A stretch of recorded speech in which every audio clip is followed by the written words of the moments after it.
You bought a house with my money, and your wife and mother-in-law are going to live in it? Then I will make sure they pay for every brick, every nail, every breath they take under that roof. The thought burned in my chest like a coal that refused to die, glowing hotter with every mile I drove toward the quiet suburb where the house stood. It was a 2-story colonial with white siding and black shutters, the kind of place that screamed stability, the kind I had never known. The lawn was manicured, the driveway freshly paved, and the for sale sign had been replaced with a welcome mat that read, "Home Sweet Home." I parked across the street, engine idling, and watched the front door open. Sarah stepped out first, her blonde hair tied back in a ponytail, wearing jeans and a sweater that hugged her figure just enough to remind me why I had fallen for her once. Behind her came Linda, her mother, carrying a box labeled "Kitchen." Linda was in her late 50s but looked a decade younger, with sharp cheekbones and a posture that said she had never bent for anyone. They laughed about something I couldn't hear, and the sound floated across the street like a taunt. I killed the engine and stepped out.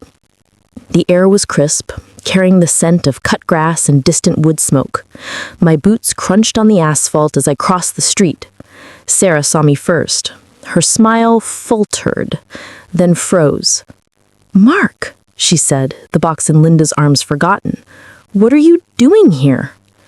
I stopped at the edge of the driveway, hands in my pockets to keep them from shaking. "I could ask you the same thing. This is my house." Linda set the box down with a thud. "Your house? Don't be ridiculous. We closed on it yesterday." "With my money," I said, my voice steady despite the storm inside.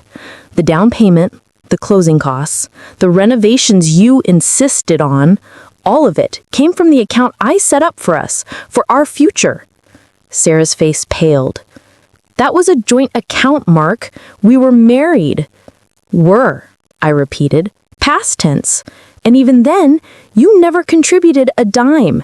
Every paycheck, every bonus, every overtime shift, it was mine. You spent it on spa days and shopping sprees while I worked 80-hour weeks." Linda stepped forward, arms crossed. "You have some nerve showing up here after the divorce. The judge awarded Sarah half of everything. Half of what was left after you drained it.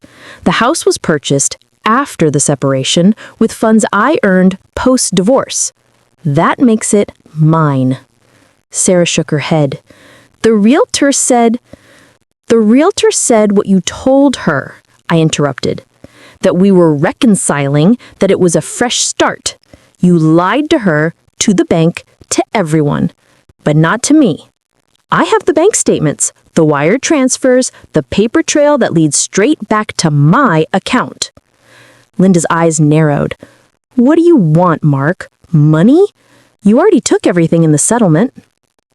"I want justice, and I want you out of my house." Sarah laughed, but it was brittle. "You can't just kick us out. We have a mortgage. A mortgage you can't afford without my money. The payments are $3,000 a month. Your part-time job at the boutique barely covers groceries. And Linda, your pension wouldn't keep a cat in kibble." Linda bristled. "I have savings. From what? The alimony your ex-husband paid until he died? That's gone. I checked." Sarah's hands clenched into fists. "You had no right to snoop into our finances." "I had every right. It's my money. And now it's my house. The title is in my name. I never signed it over." They both stared at me, the realization dawning like a slow poison. Sarah's mouth opened, then closed. Linda recovered first. "You're bluffing," she said. "The closing documents have my signature forged. I have a handwriting expert on retainer. One call to the police and this becomes fraud. Felony fraud. You could go to prison, Linda. And Sarah, you'd lose custody of Emma." Sarah's face crumpled at the mention of our daughter. Emma was 8, with my dark hair and Sarah's green eyes. She was the only good thing to come out of our marriage, and the only thing I had fought for in the divorce. I had custody, but Sarah had visitation. The threat of losing that was a knife I hated to wield, but I would if I had to. You wouldn't, Sarah whispered. Try me. Pack your bags. You have until tomorrow morning. I turned to leave, but Linda's voice stopped me. Wait, she said. There has to be a way we can work this out. I looked back. There is. You pay me back every cent, with interest, and you vacate the premises. Sarah shook her head. We don't have that kind of money. Then you shouldn't have stolen it, I said. I walked back to my car, the weight of their stares on my back. As I drove away, I saw them in the rearview mirror, standing in the driveway like statues. The house loomed behind them, a monument to my labor in their betrayal. That night, I sat in my apartment, a cramped one-bedroom I had rented after the divorce, and spread the documents across the kitchen table. Bank statements, wire transfer receipts, the forged closing papers. It was all there, a paper trail of deceit. I had discovered the purchase by accident when a mutual friend mentioned seeing Sarah at an open house. A quick call to the title company confirmed my worst fears. The divorce had been ugly. Sarah had painted me as the villain, the workaholic husband who neglected his family. The judge bought it, awarding her half the savings and the dog. But the house was supposed to be mine. I had been saving for it for years, dreaming of a place where Emma could grow up with a yard and a swing set. Sarah knew that. She had twisted the knife deeper by taking it for herself. I poured a glass of whiskey and stared at the ceiling. Revenge tasted bitter, but it was the only thing keeping me going. The next morning, I returned to the house. A moving truck was parked in the driveway, and movers were carrying boxes out. Sarah stood on the porch, arms wrapped around herself. Linda was nowhere to be seen. You're really doing this, Sarah said as I approached. I am, I said. Where's your mother? Inside, packing. She doesn't want to see you. Smart, I said. Did you tell Emma? Sarah's eyes filled with tears. She's with my sister. I told her we were moving to a smaller place, that it was temporary. It is temporary, until you pay me back. Sarah looked at me, really looked at me, for the first time in months. Mark, I know I hurt you, but this is cruel. Cruel, I laughed. You took everything from me, my savings, my dreams, my daughter's future, and you call me cruel? I was scared. The divorce left me with nothing. Mom was sick. The medical bills? Stop, I said. Don't make excuses. You had options. You could have asked for help. Instead, you stole. One of the movers approached, holding a clipboard. Ma'am, we're ready to load the truck. Sarah nodded numbly. I watched as they carried out furniture, dishes, the life we had built together. It was surreal, like watching a movie of my own destruction. When the truck pulled away, Sarah lingered on the porch. What happens now? She asked. Now you figure out how to survive without my money, I said, and you stay away from Emma until you do. I turned to go inside, but she grabbed my arm. Mark, please, let me see her. She's all I have. I looked at her hand on my sleeve, then at her face. There was a time when that touch would have melted me. Now it just felt cold. You had everything, I said, and you threw it away. I pulled free and walked into the house. The door closed behind me with a finality that echoed through the empty rooms. The house was mine again, but it felt hollow. The walls still smelled of fresh paint and Sarah's perfume. I walked through the rooms, touching the banisters she had chosen, the light fixtures I had paid for. It was a victory, but it tasted like ash. Over the next weeks, I settled into the house. I bought new furniture, painted the walls colors Sarah would have hated. Emma came to stay on weekends, her small feet pattering through the halls. She asked about her mom, and I told her the truth, in pieces she could understand. Mommy made a mistake, I said one night as I tucked her in. She's trying to fix it. Will she come back? I don't know, sweetheart, but you'll always have me. Sarah called sometimes, begging for money, for time with Emma. I refused. Linda tried once, showing up at my door with a check for $5,000, a fraction of what they owed. Take it. Call it a down payment. I tore the check in half. I don't want your pity. I want what's mine. She left without another word. Months passed. The house became a home again, filled with Emma's laughter and the smell of homemade cookies. I worked less, spent more time with her. The anger faded, replaced by something quieter. Acceptance, maybe. Then one day, Sarah showed up unannounced. She looked different. Thinner, her hair cut short, wearing clothes that had seen better days. She stood on the porch, hands clasped in front of her. "Can I come in?" she asked. I stepped aside. She walked through the house, eyes taking in the changes, Emma's toys scattered across the living room, my books on the shelves. "It's nice," she said finally. "Peaceful." "What do you want, Sarah?" I asked. She took a deep breath. "I got a job, full-time, and Mom's moving in with her sister. We're renting a small apartment. It's not much, but it's ours." I nodded. "Good." "I want to see Emma, regular visitation, and I want to start paying you back. $50 a week. It's not much, but it's a start." She looked at me, eyes searching. "Do you hate me?" I thought about it. The anger was still there, a dull ache, but it no longer consumed me. "I hate what you did," I said. "But you? No, not anymore." She smiled, small and sad. "Thank you." Emma came running in then, stopping short when she saw her mom. "Mommy!" Sarah kneeled, arms open, and Emma ran into them. I watched them hug, the past and the future colliding in that moment. Later, after Sarah left with promises of next weekend, I stood in the kitchen looking out at the backyard. The swing set I had installed gleamed in the sunlight. Emma was swinging, her laughter carrying on the wind. The house was mine, truly mine. Not just the bricks and mortar, but the life inside it. "You bought a house with my money, and your wife and mother-in-law are going to live in it.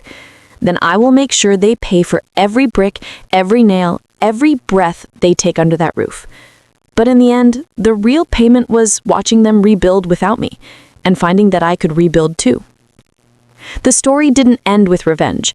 It ended with a little girl swinging high, her father watching from the window, and the knowledge that some debts are paid not with money, but with time. Sarah's payments came every Friday, $50 in an envelope slipped through the mail slot. I saved them in a jar on the kitchen counter. When it was full, I took Emma to the zoo. She fed the giraffes, her eyes wide with wonder. 1 year later, the jar held enough for a down payment on a college fund. I opened it in Emma's name. Sarah cried when I told her. "Thank you," she said. "Don't thank me," I said. "Thank yourself. You earned it." Linda never came back. She sent a card on Emma's birthday, a stiff note with a $20 bill. I gave the money to Emma for ice cream. The house stood as it always had, white siding and black shutters, a welcome mat that now read, "Our Home."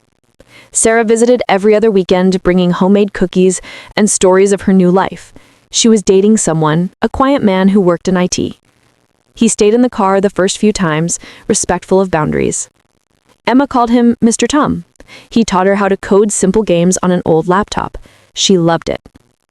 I dated too, eventually, a woman named Claire who taught 3rd grade and laughed at my jokes. She met Emma, and May got along like peas in a pod. Claire never asked about Sarah, never pried. She just fit. The past became a story we told in pieces, a cautionary tale about trust and consequences. Emma grew, her world expanding beyond the white picket fence. One spring day, Sarah and I sat on the porch while Emma played in the yard with Claire's dog. The sun was setting, painting the sky in hues of pink and gold. "Remember when you hated me?" Sarah asked. "I remember." "Do you still?" I looked at her, really looked, the lines around her eyes, the strength in her posture. She was different. We both were. No, I said. I don't. She smiled, and for the first time in years, it reached her eyes. The house had been bought with my money, but it had become something more. A home. A second chance. A place where broken things could be mended, one $50 envelope at a time. You bought a house with my money, and your wife and mother-in-law are going to live in it? Then I will make them pay. But payment comes in many forms. Sometimes it's money, sometimes it's time, and sometimes it's the quiet realization that the best revenge is living well. Emma ran up then, grass stains on her knees, holding a dandelion. "Make a wish, Daddy." I closed my eyes and blew, the seeds scattered on the wind, carrying dreams into the twilight. The house stood behind us, solid and sure. Mine, but no longer just mine. It belonged to the life we were building, one day at a time. And that was enough. The years rolled on. Emma started middle school, her world expanding to include friends and crushes and the awkwardness of braces. Sarah's visits became a constant, her presence no longer a negotiation but a given. She and Claire became friends, trading recipes and stories about Emma's latest antics. Linda sent cards less frequently, her handwriting shakier with age. She never visited, but Emma sent her drawings, bright crayoned worlds of unicorns and rainbows. Linda framed them, or so Sarah said. I advanced at work, finally making partner after years of grinding. The money was good, but the hours were better. I coached Emma's soccer team, cheered at her recitals, was there for the everyday moments that mattered. Claire moved in, bringing her books and her warmth. We painted the guest room a soft blue, turned it into an office for her grading papers. The house adapted, as houses do. One summer evening, we had a barbecue. Sarah and Tom came, bringing potato salad and a bottle of wine. Emma's friends filled the backyard with laughter and the splash of the inflatable pool, manned the grill, flipping burgers with practiced ease. I stood on the deck, beer in hand, watching it all. The sun dipped low, casting long shadows across the lawn. Sarah joined me, leaning on the railing. "Hard to believe this is the same place," she said. I nodded. "Feels like a lifetime ago." "It was," she said. "We're different people now." "Better ones," I said. She smiled. "Yeah, better." Emma ran up, face flushed. "Dad, can we do s'mores?" "Absolutely," I said. We gathered around the fire pit as dusk fell, the crackle of flames and the sticky sweetness of marshmallows filling the air. Stories were told, laughter shared. The past was there, a shadow in the firelight, but it no longer held power. Later, after everyone had gone, Claire and I cleaned up. Emma was asleep on the couch, a smear of chocolate on her cheek. "She's growing up fast," Claire said. "Too fast," I agreed. We carried Emma to bed, tucking her in with the stuffed giraffe she still loved. In the hallway, Claire kissed me softly. "You did good, you know. With all of it." "We did," I corrected. She smiled. "We did." The house settled around us, creaking in the night like an old friend. I lay awake, listening to the sounds of my family breathing. The anger was gone, replaced by gratitude. You bought a house with my money and your wife and mother-in-law are going to live in it? Then I will make them pay. But the payment was never about money. It was about growth, about forgiveness, about building something new from the ashes of what was. The house stood as a testament to that. Not just bricks and mortar, but a living thing shaped by the lives within it. Emma graduated high school with honors, her cap tassel swinging as she hugged us all. Sarah cried, Tom beamed, Claire snapped photos.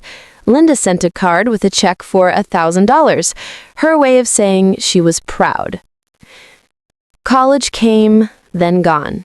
Emma moved across the country for grad school, her room left as a shrine to her childhood.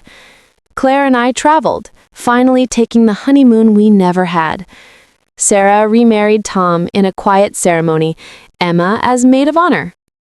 The house changed hands eventually. Emma wanted it, but life took her elsewhere. Resold it to a young couple, their eyes bright with the same dreams I once had. On moving day, I walked through the empty rooms one last time. The walls held memories. Emma's height marks on the door frame, the dent in the banister from her skateboard, the faint outline of where Claire's bookshelves had been. Sarah met me there, standing in the kitchen where it all began.